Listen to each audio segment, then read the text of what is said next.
Hello, hello. Good evening, everyone, and welcome to this installation of the Lion's Den.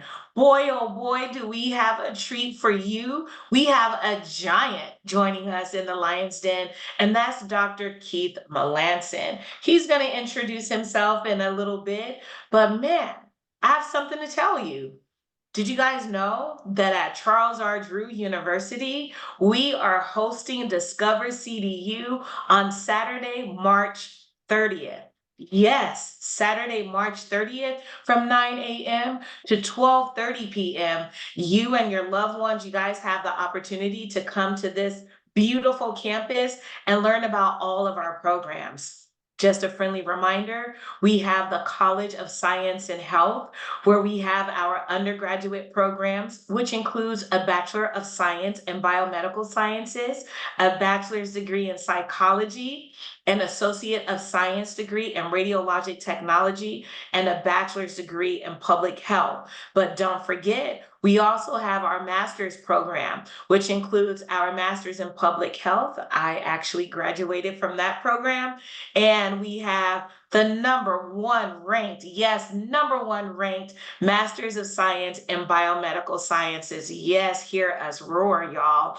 We also have the Mervyn M. Dimely College of Nursing, where we offer everything from a BSN to a doctorate in nursing. Then, of course, we have, the new kids on the block, the Charles R. Drew University of Medicine and Science College of Medicine.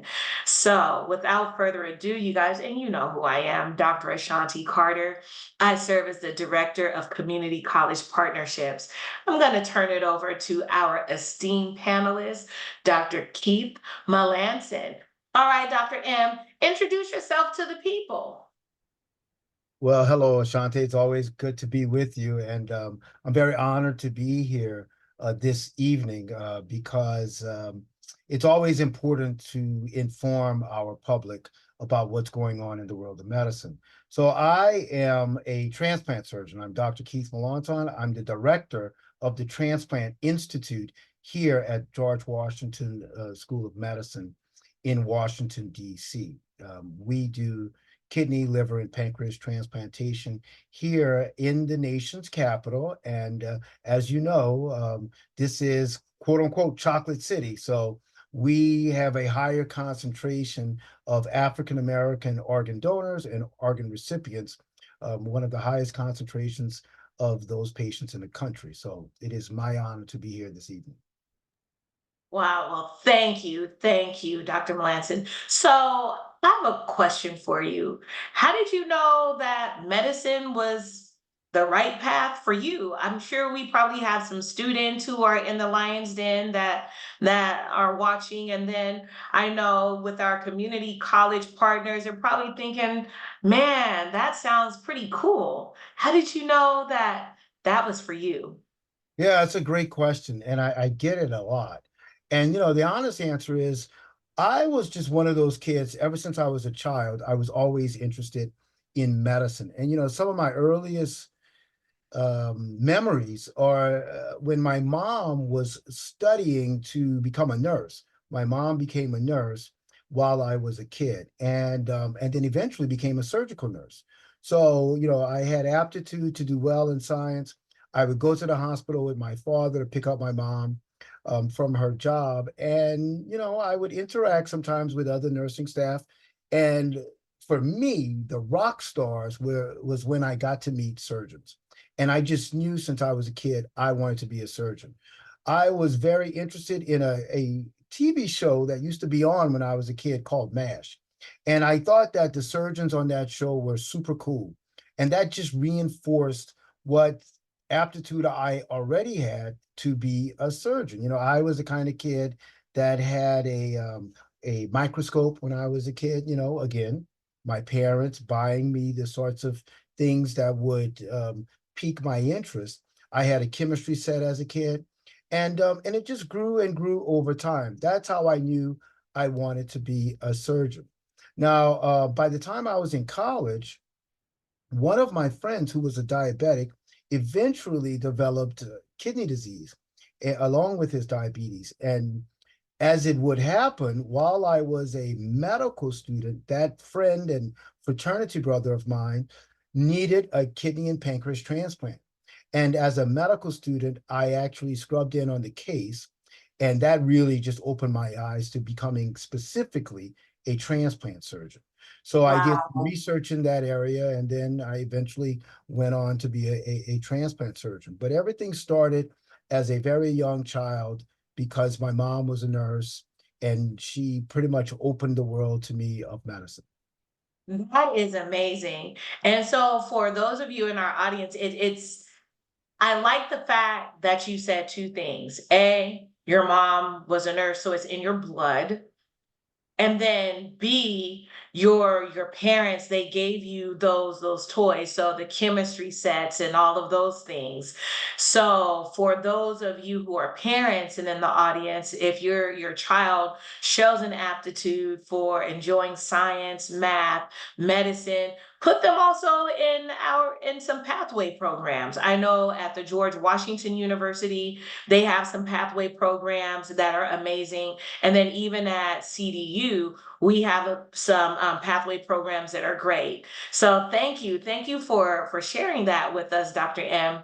So I want to know because you talked a little bit about scrubbing in on your roommate's surgery, but once you finished medical school, then you have your residency. What was that like with your surgical residency? Yeah, that's a great question. To be a surgery resident means that, particularly when I trained, it meant that you had to work extremely, extremely hard. But again, like I said earlier, I knew I wanted to be a surgeon, and the imprint made upon me, even as a medical student, when I rotated through surgery, was that I wanted to be exactly like those people that were a few years ahead of me. I saw what they were doing, and I just knew that that was my element, that I wanted to be like them. In order to go into a field like surgery, you're going to have to do very well in medical school. And so, the advice I always give young people is, not only for surgery, but also for medical school, is that this is something you need to walk into college knowing you want to do. Because, you're going to be forever after the eight ball if you don't do well, even your very first semester. To finish college and get into medical school, you really need to have a high GPA. And it's going to be hard to have the GPA that you need unless you come into college and do well from the beginning. I lucked off and I did. I did well my very first semester.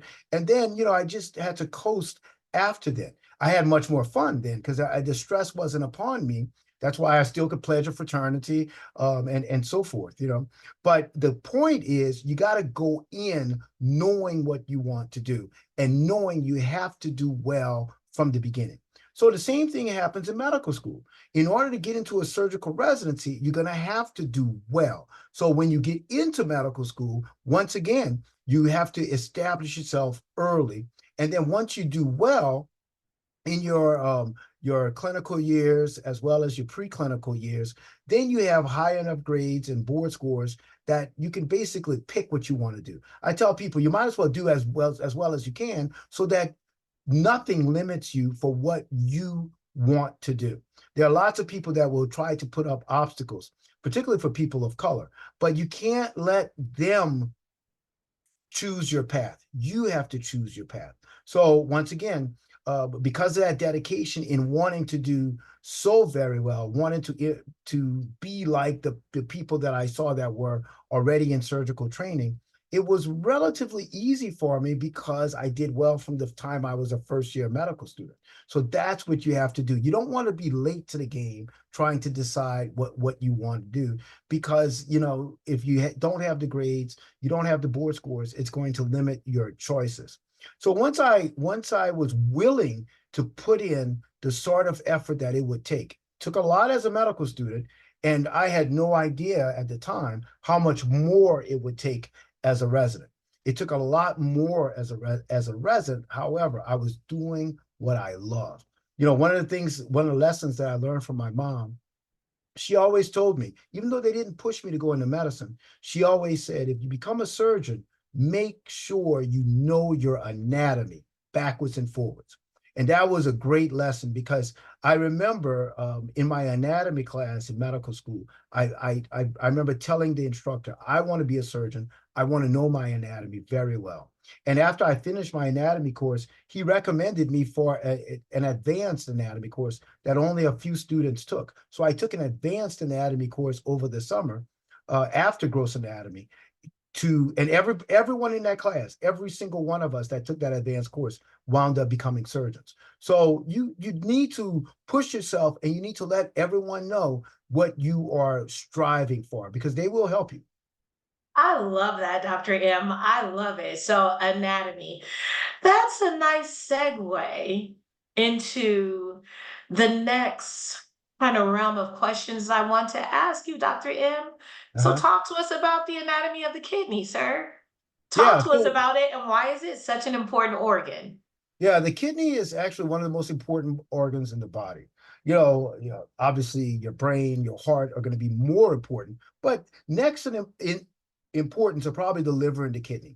And the reason why these two organs are so important is because they do somewhat similar things, right? Because the heart pumps blood to the liver and the kidneys, and if your blood is not being cleansed every day, every just living causes your body to build up a lot of toxins, right? So every one of your cells has a life cycle and it dies. And those chemicals that's released into the blood has to be cleansed out or they build up in your body.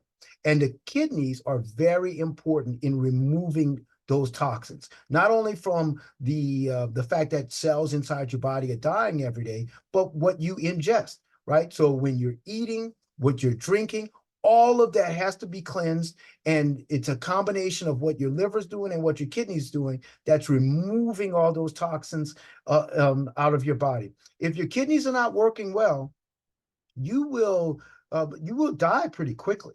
And that's why dialysis is imperative for people that kidneys are not working well. The dialysis will keep them alive, but the dialysis only does about 15% of what your kidneys do. That's enough to keep you alive, but it's not the way to thrive. Uh, and that's why what you really want is either your native kidneys working well or getting a transplant.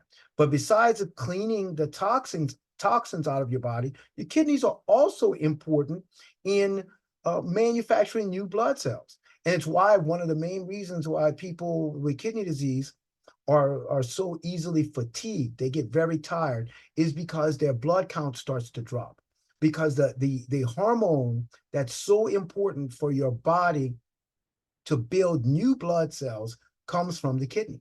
So if you don't have good kidney function, you're going to be very anemic. That's something else that your kidney does. And those hormones have to be replaced if your kidney's not working well. And the other thing that your kidney does is it regulates the blood pressure in your body. And that's why one of the things that happens when your kidneys are not functioning well is your body loses the ability to regulate its own blood pressure. So those are like the three main functions of the kidney. And then, it goes back to the filtering thing, but these chemicals start to build up in your body: calcium, magnesium, potassium. And these are things that when they get out of whack, these ions get out of whack, it can lead to problems like, your heart stop functioning or worse, your muscles don't work right. So the kidney is imperative. It's imperative to have good kidney function to be alive. And if you don't have kidney function, you have to be under dialysis because you cannot stay alive without kidney function. I tell my students all the time, we haven't had the ability to do dialysis that long. It only dates back to the 1950s, 1960s.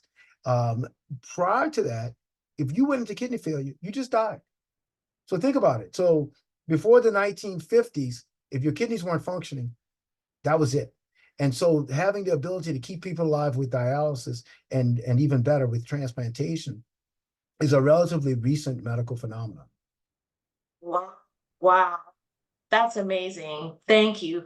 So you said something that pricked my ears. You said, yes, it filters out the toxins, from the cells, their life cycle. but also what we eat. Yes, yes, yes. So putting on my MPH hat. Um, so Dr. M, you said that you work in DC. I'm familiar with DC, especially Ward 8. Charles Drew is in an area, Watts Willowbrook, unincorporated area. Health outcomes are very much similar to Ward 8. Food is so expensive, Dr. M. How can we eat healthy because we understand that it's vital for kidney function? But if we're on a budget, if I can, bottled water and these water filters, there's lead in the water.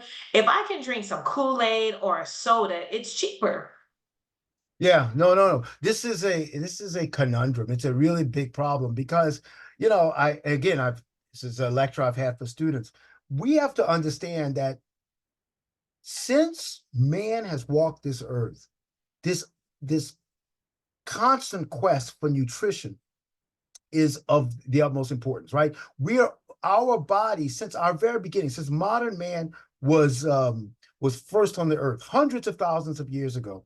We've been on this quest to get enough nutrition, and most of the time, over our existence, we've barely been surviving. We've barely been getting enough nutrition, and this is something I didn't really understand um, when I was a resident because I just didn't understand why people that were so badly injured when their bodies were churning up calories, like burning calories, why when we're so severely injured, our bodies will actually chew up muscle before it even chews up fat. It just doesn't make sense unless you understand that prehistoric man didn't have a lot of fat, right? This wasn't a luxury that we are made to have. Our body having fat is a relatively recent thing. If you go back in history, men were never fat. Women, humans, Homo sapiens, we were never fat because we were always in a quasi-starving state, right? So where we are today, where we take in so many calories, we have all this fatty tissue, and it's frankly killing us, right? Is it bad for your kidneys? Yes, it's bad for your liver. It's bad for every organ of your body to have a poor diet. And so you got to understand the way we work, it doesn't quite make intuitive sense, meaning that our bodies don't seem to do well with these extra calories, right? The way we store it, and then when if we try to use it afterwards, it doesn't seem to work out well. In other words, that's why when you start to diet, it's like frustrating because it's like, why is my body not hurrying it up and using these extra calories that I've built up as fat? So what we have to understand is what we need to do as far as a strategy is eat better. And the way to eat better is, again, opposite of the way our modern lives is. Our modern lives are, meaning in our busy lives, we want to eat food that's fast food, ultra processed, right? So these ultra processed foods that we get calories in our bodies fast, what works well for our modern lifestyle, but it's not good for our bodies. It's not good for our bodies because, all of the stuff that we do to food to make it, ultra processed so that it tastes great and it's quick calories and we feel good for that short period of time is not really good for our bodies. We are made to eat food in its natural state. So what does that mean? Like you just brought up, like food deserts, or it's unfortunate because in the poorest part of these cities, you're going to get the worst food, right? You're going to get the most highly processed, high salt diets possible. So High and it's cheap, sugar. and it's cheaper, like you said, the Kool-Aid and all this stuff, and it's addictive.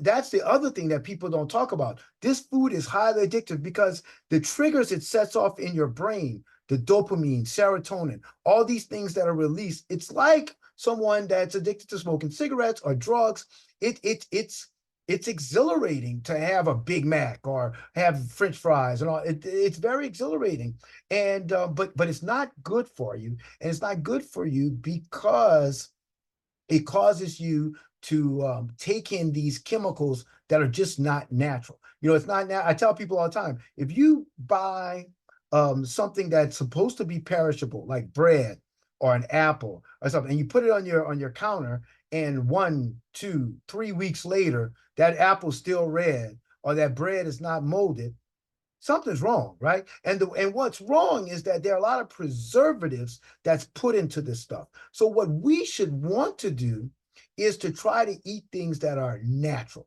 right? So what's ultra processed? Anything that's fried is ultra processed, right? So what we should want to do, like let's take potato chips, French fries, potato, right? So what we should want to have the potato, avoid French fries, avoid potato chips, right? And that should be the way we think about things. So even for people that are poor, they should be saying, all right, well, what can I go to the store and buy that's not ultra processed?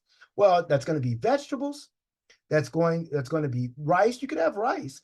Brown rice is better than white rice. You could have bread, but the whole grain breads are going to be better than white bread. But what you want to stay away from is things that you cannot find in nature. I was talking to one of my nurses the other day. I said, "Have you ever seen a pretzel tree?" No, pretzels are not natural. And the same thing with meats.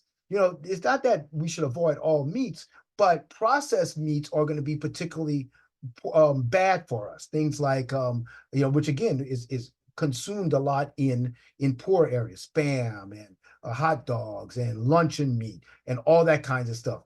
That's horrible for you. Yeah, high fructose corn syrup. I see somebody mention that. That is horrible, right? Because it's processed. So it's not that like people will say avoid carbs, avoid this food group, avoid meats. I will say it's not so much carbs as which carbs. So yes, there are a lot of carbs that are highly ultra processed. You want to avoid those.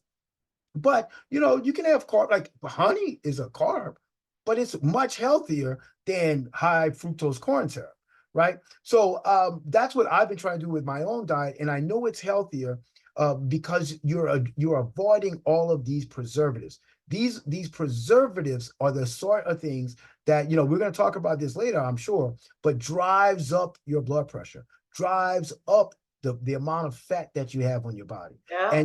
And as a surgeon, I much rather operate on people that are slender rather than fat because it's easier for me, but it's healthier for them. And what happens when you are taking in too much fat, that's what the vessels of your body start to fill in with atherosclerosis. So that's from too much fat. And then when you're taking in too much salt, that's what drives up your blood pressure.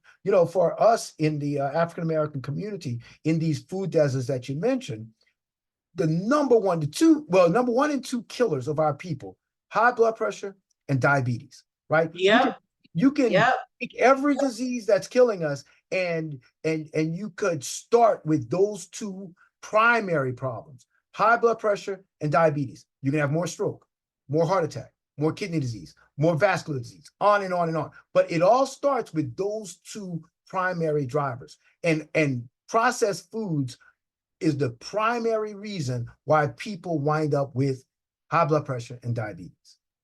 Yep, you are absolutely right. Thank you for that. So, in your practice with organ transplant, kidney transplant, are there any kind of racial disparities that you've observed, like more African Americans versus white patients who are in need of a kidney transplant? And if so, why? Yeah, no, absolutely. There is a huge divergence. African Americans, we make up about 12% of the population, but we make up over 35% of the people that have what's called end-stage renal disease. So these are people that either need a kidney transplant or they're sitting on dialysis. And the reason is primarily because of what I just said. The three main reasons why people have kidney disease is diabetes, high blood pressure, and obesity. These are the three main reasons. And we have African Americans, we have a lot more of that than anyone else in this country, followed by Hispanics, Native Americans, and then white people. But even if you correct for these issues, and you compare black people to white people, we still have more kidney disease than our counterparts with the same degree of high blood pressure and obesity. And the answer for that is not totally understood, but we do believe it has something to do with the climate of Africa and some of the adaptations that we went through to be in sub-Saharan Africa, because it is a tough environment as far as infections. There's certain infections in sub-Saharan Africa that you don't see in other parts of the world, like malaria, sleeping sickness. And so, in order to protect us against those sort of problems, um, our bodies adapted in a good way to keep us from dying. Malaria has killed more humans than any other disease in the history of mankind. We don't think about it that much in the United States because it's not a problem here, but it's a very deadly disease. But anyway, primarily in the Black community, when you take people that are more sensitive, and we are, as African Americans, we are more sensitive to these high salt diets, meaning it drives up our blood pressure even more. We're more sensitive to these high fructose diets that you mentioned. So it drives up our obesity even more. So when you take people that are more sensitive to these sorts of things and you add stressors, because numerous studies have shown to be in an environment that has more mental pressure on you, stressor plus high blood pressure plus obesity, these are bad. This will doom you. This is like the healthcare legion of doom. And that's why we see more of kidney disease, strokes, cardiovascular disease. So if I am trying to come up with a solution, I would say, okay, hey, ideal Black patient, what you need to do is you need to have de-stressors in your life. You need to exercise and lose weight. You need to be checking for these three problems. So are you obese or getting close to obese? Well, then you got to go the opposite direction. Do you have high blood pressure? Are you checking your blood pressure? You need to be checking every day, more than once a day, your blood pressure. Do you have high blood glucose? Because of this, they call it metabolic syndrome, when you're not quite there, but you're moving towards there. And in science or in health, just like anything else, it's easier to go backwards when you're earlier in the process. As if you're 50 pounds overweight, it's going to be easier to go backwards than if you're 75 pounds, 100 pounds. So you want to start to go backwards earlier in the process. When you're getting overweight, let's deal with it before you're way overweight. If you have high blood pressure, you can start to do things that's going to make it go backwards. Same thing with pre-diabetes. You want to deal with these problems early on, and in order to do that, you need to be getting checkups. So access to care is of the utmost importance. And like I said, even though that's not my field, I've been around this field long enough to know mental health is of the utmost importance. Because if this is not right, then I find that people don't do a good job with the other stuff. This image of what health should be, how you should feel, is important, because what people will do is they will substitute things to make them feel better, right? So you're not feeling good about your physical image, or you're not feeling good about the health, you're depressed about whatever in life, and there are a lot of stresses out there, particularly in this world today. And then what do? You smoke, you drink. That only worsens the problems. Or God forbid, you do drugs. So these things that people do when they don't feel good about themselves, when they don't have a good self-image, only hastens the healthcare problems. And then, sometimes down the road, people are trying to make a change, but they already have what we call end organ damage. End Wow. organ damage would be like amputations, kidney disease. You know, you've already had the heart attack. Now you're trying to you stop smoking after you have the heart attack. I think our job is to inform people on how to make changes even before they have end organ damage. I love that. I love that, Dr. M. And speaking of just in organ damage and kidney disease, I remember you doing a webinar a while back, and it was about foamy urine, and that was one of the signs and symptoms. Talk to the people about that. Like, come on, talk to Yeah. us. No, no, thank you so much for asking because that is foamy urine is actually one of the earliest signs of kidney disease. And it's just like what I said, you want to catch problems early. You don't want to wait too late. So when even at the doctor's office, when you go in and you have your checkup, most doctors' offices, and this is true with the physician assistants, the nurse practitioner, they'll take a blood test and they'll look at, it'll come out on a computer screen and it will tell you what your creatinine is and what your GFR, your glomerular filtration rate, what that is, right? But what they will not oftentimes look into is, do you have foamy urine? And what is foamy urine? What foamy urine is when you have a lot of protein in your urine. And I tell people there's always particularly when you get up in the morning. When you get up in the morning, when you first make urine, you can have some bubbles in the toilet. That's okay. That is normal to have a little bit of foam in the toilet when you first make urine that morning. But as you make urine throughout the day, you should have very little foam at all. If you have a lot of foam when you make urine, even early in the morning, that is not normal. That's a lot of protein in your urine. And that is the earliest sign of kidney disease. So before a doctor would pick up anything from a blood test, from just looking at your urine, you can find out if you have early kidney disease. And I tell people there are 5 stages of kidney disease. And the first 3 stages, so 3 out of the 5, the first 3 stages are still reversible. So if you get diagnosed early, then you can actually fix it by fixing whatever's causing your kidney disease. And the two most common causes are high blood pressure and diabetes. So you want to get diagnosed early so that you can start to reverse the damage. The first 2 stages of kidney disease, the doctor would not even pick up usually in your blood test that something's wrong with your kidney. And like I said, most people are diagnosed because of a blood test. But if you're diagnosed by a blood test, you're already probably stage 3, if not late stage 3.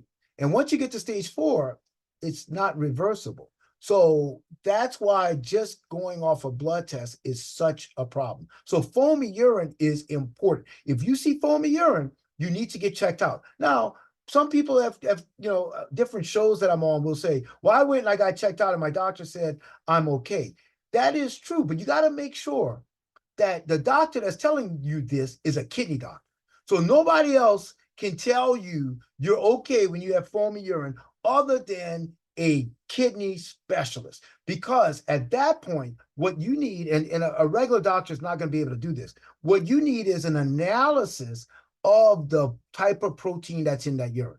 Because there is some sorts of protein in the urine that would be normal. In other words, if you are a bodybuilder and you eat a lot of protein and you work out a lot, you may have a lot of protein in your urine. I'm not telling you it's okay. What I'm saying is, if you go to a kidney doctor after you've been found to have a lot of protein in your urine and you're that kind of person, the kidney doctor may come to the conclusion that that is a normal variant for you.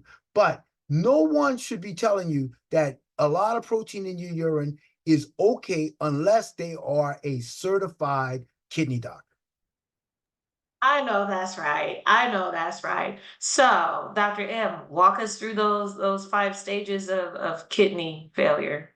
Yeah. So again, stage 1 means that your GFR, your glomerular filtration rate, is still normal. And normal is going to be a GFR of 90 or above. That's a very good GFR. But you could have stage 1 kidney disease, even though your GFR is totally, completely normal. So your blood test is normal, but you're going to have protein in your urine. So once you see protein, and the protein that usually diagnose kidney problems is albumin. So it's a specific protein, but protein in your urine or a little bit of blood in the urine with a normal glomerular filtration rate, that's stage one. Stage two is you're going to have a decrease in your glomerular filtration rate. So now you're talking about a glomerular filtration rate of about 70. But here's the thing, a lot of the tests that you get at the doctor's office don't even delineate between a GFR of 90 and 70. They only go to about 60. So it will say your GFR is normal, it's above 60, right? So you could be at 90, you could be at 80, you could be at 70. It's just saying your GFR is normal. So again, most doctors' office are not going to even know. Like, let's say the year before your GFR was 90, the next year it's 70. The doctor's telling you in year one, your GFR is normal. And in year two, your GFR is normal. Even though that drop from 90 to 70 is a huge deal. So you want to, if you can, you want to tell the doctor, I want specifics on what my GFR is, and I want to know what the year-to-year variation is. Now when we go to the doctor's office, so many of us can go in and look at our test results. So if the doctor's office says above 60 is normal, that's not good enough for you. You want to know specifically what is your GFR above 60. And then you want to look at it from year to year. And you want a urinalysis. You should ask for a urinalysis because, again, if you have protein in your urine, even if your GFR is normal, you could be stage one or stage two. So stage one, your GFR is very high, protein in your urine. Stage two, your GFR has come down, but it's still within a normal range, and you have protein in your urine. Stage three is the first time a doctor might see you have kidney disease because your GFR is now going to have dropped below 60. So even in the routine sort of kidney tests that are done on the blood, your GFR is now abnormal, meaning that it's going to be between 40 and 60. So that should trigger them to say, whoa, something is wrong. You're already at stage three. Then you have late stage three when your GFR has dropped below 40. Right, so you're below 40, you're above 30, so you're late stage three, and I make that distinction because you're so close to irreversible kidney damage, right? So you want to be on top of it when your GFR has dropped below 60 and your protein in your urine is increased because something desperately needs to be done there. If you're seeing a regular primary care doctor, that's the time when you need to say, hey, I need to see a kidney doctor. This should not be managed by a primary care physician. You now need to go and see a kidney doctor. And what the kidney doctor will do is they will make changes in your diet. They will see if you have high blood pressure. And if you do, then you need to be on high blood pressure medicine. The kidney doctor will make recommendations because some high blood pressure medicines are better for people that have already have some degree of kidney problems. So it's going to be important that all of these things be managed by a kidney doctor. Sometimes the kidney doctor will get you to collect your urine for 24 hours. And sometimes they will even do a biopsy to see what's going on with your kidney. You could have some sort of inherited disease. But the point is, you want to be under the care of a kidney doctor because even though you have a problem that may progress, if you're under the care of a kidney doctor, they can really slow the progression. And that is important because this could make the difference between you get to the point where you would need dialysis in 2 years, 5 years, 10 years. So in my practice, I've seen patients that were under the care of a kidney doctor, and I go back and look at the labs, and I realize they've had kidney disease for a very long time, but it's only through very good management that they've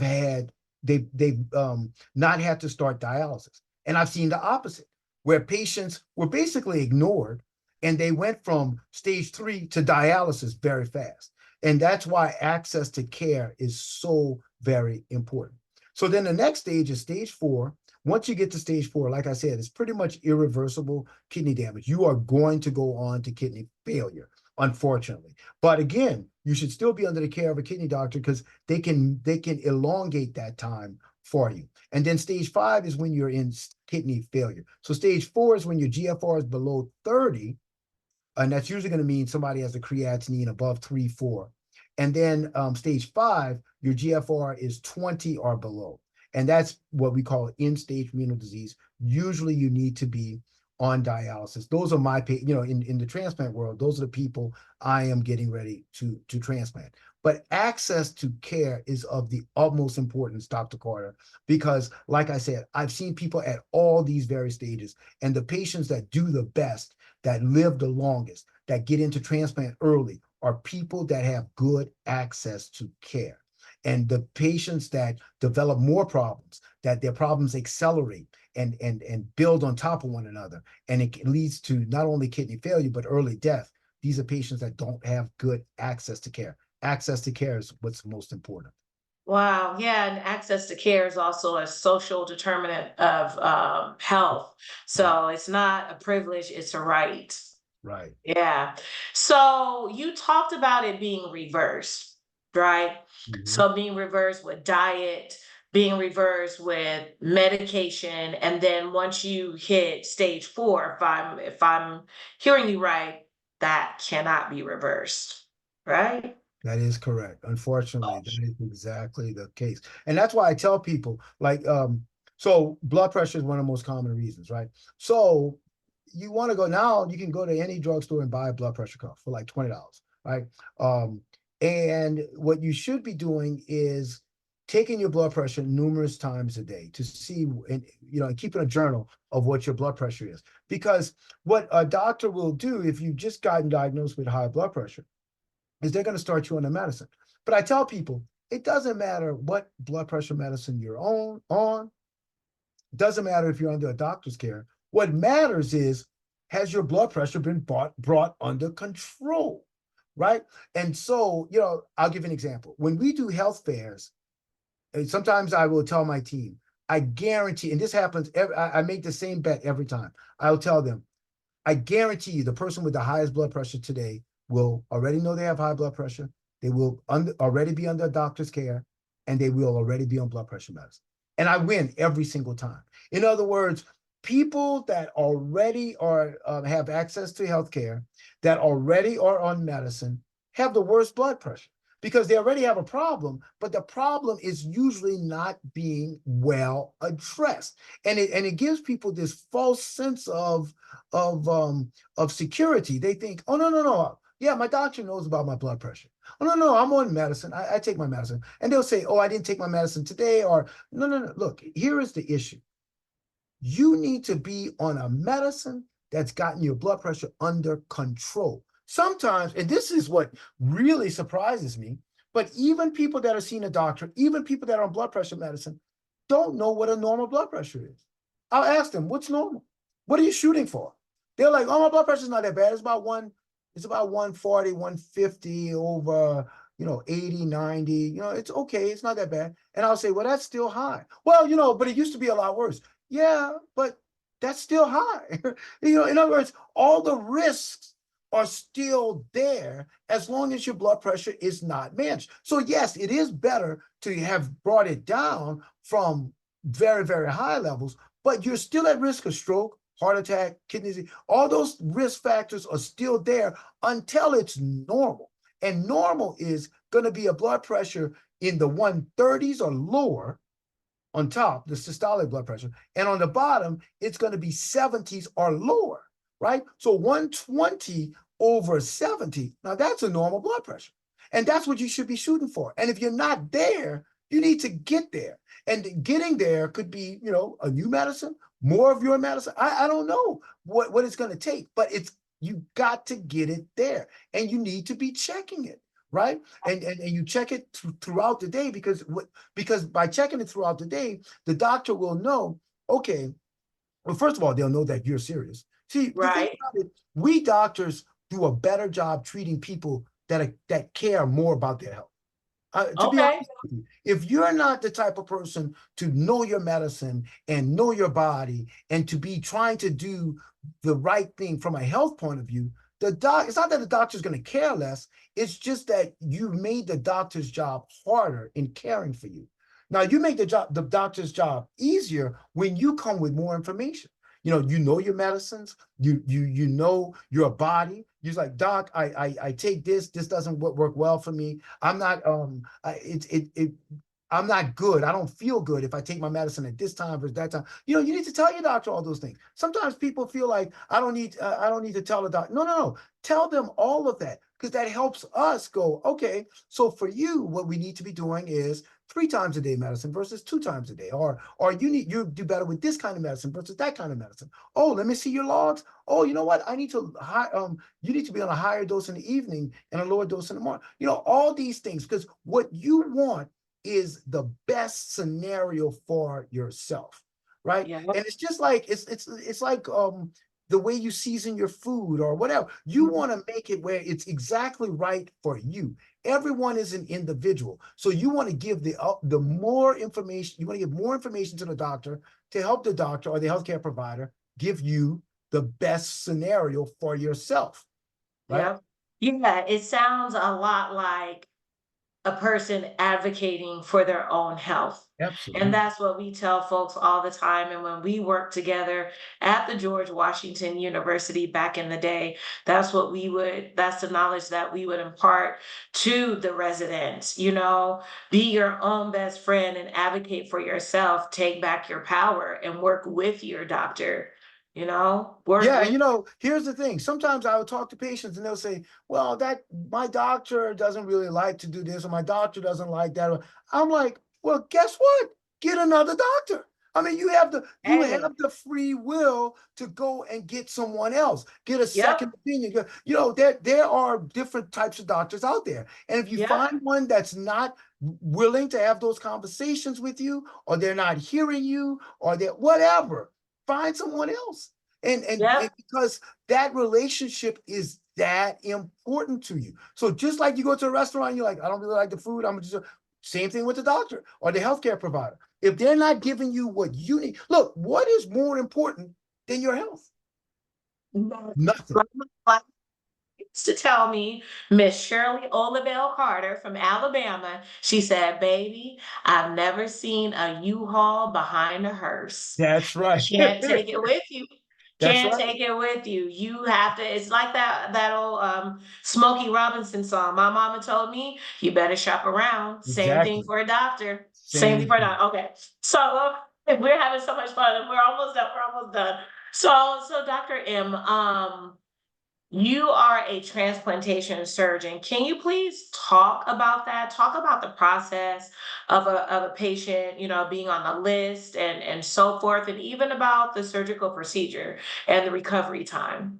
Yeah. So, unfortunately, everything we talked about tonight is trying to avoid getting to a doctor like me. And I tell people when I go to outreach, I was like, I'm the type of doctor you don't want to have to need. However, if you do need me, then it is important because transplantation is life saving.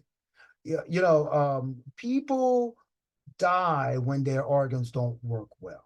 And so, what we do in transplantation, people that are otherwise okay, if the rest of their body is okay, and they just have a single system problem, then we can fix it. So, if your kidneys are not functioning, but your heart's okay, your lungs okay, all right, what we can do is we can give you a new kidney. But again, the strategy is going to be important. What you want to do is if someone tells you, look, you need to go on dialysis or you're going to be going to dialysis. Well, that's when you should be thinking, all right, if I'm going to be going on dialysis or the doctor's telling me I have a problem that could be that bad, now I need to start getting ready for transplant. So I want to go and get referred and get on a transplant list as soon as possible. And again, showing you my patients that have good access to care and my patients that don't. The patients that have very good access to care, they tend to be wealthier, they tend to be better educated. They come to see me very early, long before they start dialysis. And they get put on a list very early, long before they start dialysis. They may even get transplanted long before they start dialysis because people that are better educated and have better access, they also, it's ironic, but they also have family and friends around them that are more likely to donate kidneys to them. So they come in, they get evaluated, they find the donor, the donor comes in, gets evaluated. We do the surgery long before they even start dialysis. Those are the best outcomes. But not everybody's going to have a donor. So sometimes you just need to come in and wait on the list. Now, here in the Washington, D.C. area, that wait can be about 4 to 6 years, about 5 years in general, which is a long time, but it's not nearly as long as a place like California. California has the longest wait in the country for an organ transplant because there's so many people that need organ transplants. So the wait is twice as long as it would be here, right? 10, 12 years. I've had patients come from California to get transplanted here. New York City is similar. But like I said, California is just about the worst. So you have these geographical issues, which is why I tell patients, but again, it's easier for people that are at the higher socioeconomic levels to get listed in more than one site, right? So you go, even if they come to me, I will tell them, if you don't have a donor, a live donor, then you should be going and getting listed at one, two, maybe even three transplant centers, because the more areas where you list, the more likelihood you are to get transplanted early. And that's what you want. You really want to get transplanted early. With the way the country is now, to be perfectly honest, and the scrutiny of transplant programs, that's not really a bad program in the country. So they're all pretty good. And you want to be listed in as many sites as possible in order to get transplanted as soon as possible. Once you go through the process, and that's the other thing, you got to make sure that you are on the list. Sometimes people think, oh, I was evaluated, oh yeah, I'm on the list. No, that doesn't mean you're on the list. You're not on the list until you get a letter from that center saying you are on the list. The coordinator will call you and tell you you've been listed. But don't get confused and think because you went in and saw them or you got all the testing done that you're automatically on the list. You need to make sure you are on the list. You need to be a pest and make sure that they tell you and send you a letter telling you you are on the list. And then, like I said, you can wait for a long period of time. This is Wow. why having a donor is such an advantage. You may think I don't have any friends or any family, therefore I don't have any donors. Not true. People that actually talk about their problem to more people, let them know what state they're in, are much more likely to get donors. When I was at Johns Hopkins years ago, we did a study. It was called the TALK study. And in the TALK study, we took groups of patients and we separated them by ethnicity because we had a sneaky suspicion that these ethnic differences crept into how people discussed their problems with their family and friends. And what we found in that study, African Americans were on the bottom and white Americans were on the top, meaning white Americans were much more likely to talk to their friends and family about their disease and even strangers, and they were much more likely to get a live donor. Black Americans were least likely. And I'm talking about even their family. Their family didn't know they were on dialysis. I mean, how crazy is that? Okay, all right. I got you. But that sounds familiar, kinda like, well, I don't wanna be a burden to Right. anyone, It's true. or I don't want people in my business, even if it's my Exactly. family, Right. right? Right. Right. And it also part of that, and you're absolutely correct. And the other part of that is, oh, that person would never do this for me. And that's where the mistake is made. Because I tell people all the time, and this is true, God's honest truth.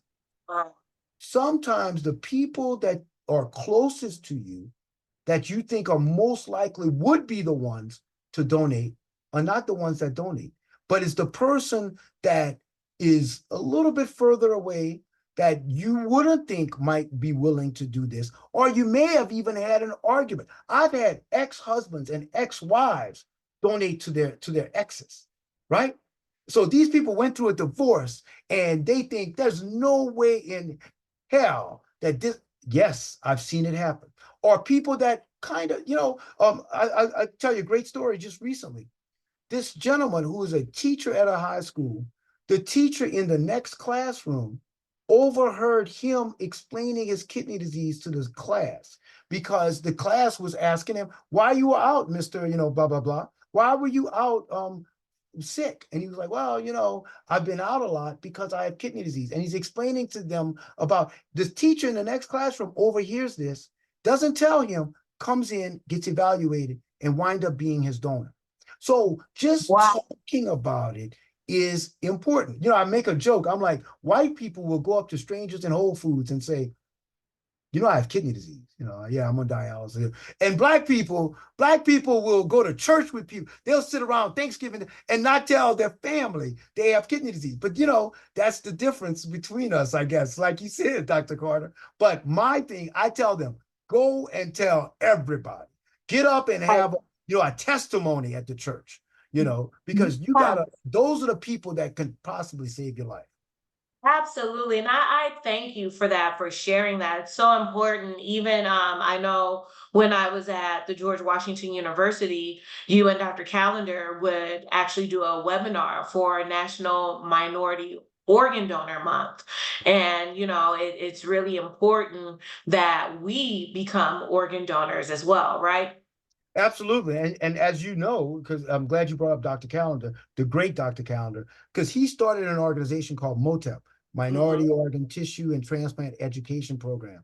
And really starting in the 1990s, that organization transformed the way Black people thought about organ transplantation. Because prior to that, I was in medical school in the early 90s and I became a resident in the late 90s.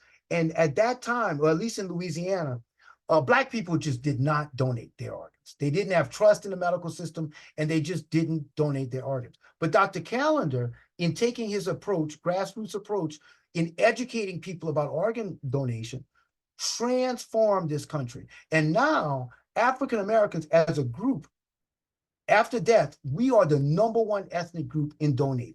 So everything has been transformed by That's educating beautiful. the community about how important organ donation is. Now, where we still lag behind is live donors. So we need more people to give while they are alive.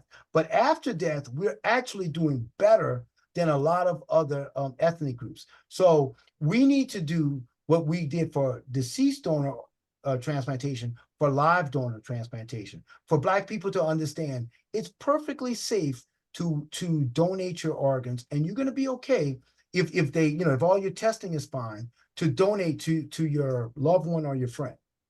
Okay. Yeah, because I don't want to be like, yeah, give me back my kidney. Yeah, like I said, I've had ex-wives, ex-husbands come forward, and I'm like, really? You divorced this person? You decided you couldn't be with them, but usually it's because they have a bond that goes Yeah. beyond even them getting along, and usually there's kids involved, and people say, you know what, I still care for this person, even though we couldn't get along. Yeah, I love it. So we only have like a little bit more time, but I would be remiss if I didn't ask you. So, we have AI, all of these other great technologies that are coming forward. How do you see the future of transplantation surgery changing, or even how we look at running the tests for donor compatibility? Yeah, no, that's a great question. And the hottest thing in transplant recently has been what we call xenotransplant. And xenotransplant is when you take animal organs and put them into humans. So the experiments that were done or that have been done already is to take these pig kidneys that have been genetically engineered. So these special pigs that have their pig genes substituted with human genes have kidneys that have human antigens on them so that the human body does not recognize the pig kidney as a pig's kidney, but it recognizes it as a human kidney, right? And so the experiments that have Wow. been done have been successful. So I think that, and that company, well, one of the companies that has been most successful in this genetic engineering of these pigs, it's right here, right outside of Washington, D.C. And so a lot of those transplants have been done in this area, in New York and in Baltimore. And so I think that is going to be that's going to be going to trials in the next few years, and we're going to do more of that. But utilizing the technology that you like AI and stuff like that. Um, the other thing that's starting to take off is this idea of almost creating a new organ. And again, I think we could utilize animal organs for the scaffolding, or actually even printers to get just a rudimentary scaffolding, and then use cells, engineered cells, to go into the scaffolding and then create an entire organ.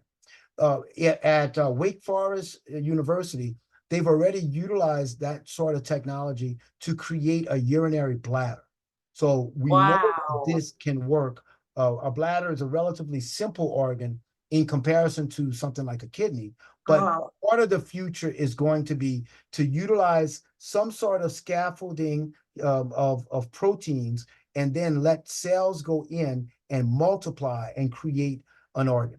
And that way, I can take your cells and get them to multiply to go into a scaffolding and create a new kidney. Because we have every cell in our body has their what's called pluripotential. They can create the DNA's there. So if you have a way to turn on certain segments of the DNA, then you could say, all right, well, I want to turn on the segments of the DNA that are important in creating a kidney, or creating a heart, or creating a liver, and then use the scaffolding as a to ignite the process, and then the cells could go in and create it. Real Frankenstein sort of stuff. But that is going to be the future. It's like sci-fi film, but you're going to be able to go in and create from scratch an organ for certain people. And then that would transform what I do into a 9 to 5 job. So that would be good for me. So I'm hoping that we get that. And then, people come in, I'm like, all right, well, good. I'm going to play golf on Tuesday. And then Wednesday, your organ is going to be ready so we can do your transplant at 9 a.m. right. I love it. I love it. It's so funny. I love a physician with a sense of humor, especially a surgeon. So I love that. So, Dr. M, this has been wonderful. Thank you again for coming into the Lion's Den. You are amazing, and we just appreciate you. And for those of you watching, those of you who came into the Lion's Den to listen to Dr. Melanson, thank you so much for your time. So this is Ashanti Carter, once again, Director of Community College Partnerships at the illustrious Charles R. Drew University of Medicine and Science, saying thank you so much and goodbye. Dr. Melanson, hang on.